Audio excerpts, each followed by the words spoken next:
Rowdy రాణి అని ఒక cinema చేశా.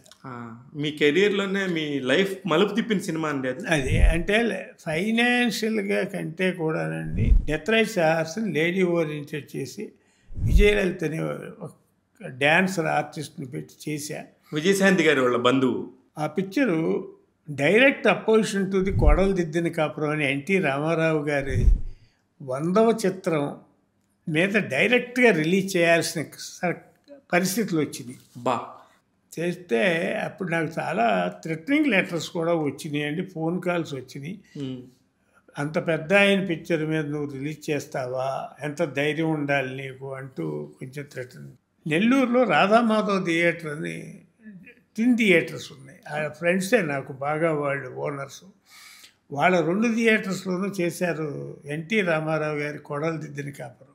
నాది కనకమాలని పహిల్వాన్ కాంతారావు గారు అని పేరున్నారు నెల్లూరులో. ఆయన చిన్న థియేటర్ అది కనకమాల్. దాంట్లో నేను రిలీజ్ చేశాను. కాంతారావు నాకు ఫోన్ చేసి ఒక 1 వీక్ ముందు పంచంలో రాధామాధవ్లో ఎన్టీఆర్ గారిది 50 అడుగులు కట్అవుట్ పెట్టారయ్యా, మనం మీ హీరోయిన్ది 55 అడుగులు కట్అవుట్ పెడదాము అని ఫోన్ చేశాడు. ఏంటి కాంతారా అట్లా మాట్లాడదా? లేదు, అప్పుడే కదా మీ పిక్చర్ గ్లామర్ వచ్చేది. నేను మెడ్రాస్లో కట్అవుట్ చేసి లారీలో వేసి కార్పెంటర్లు ఇచ్చి పంపించా, పెట్టాం. ఆ రోజుల్లో ఎన్టీఆర్ గారు నాగేశ్వర సార్ పిక్చరు 25 lakhs చేస్తే చాలా గొప్పగా ఉండేది. మీకు తెలిసే ఉంటుంది, ఒక జర్నలిస్ట్ వెంకట్ గారని, చాలా సీనియర్ జర్నలిస్ట్, ఆంధ్రప్రభలో సినిమా సెక్షన్ అంటూ ఒకటి వచ్చేది, ఒక వీక్లీ బుక్ లాగా, దాంట్లో వచ్చేది సినిమా న్యూస్.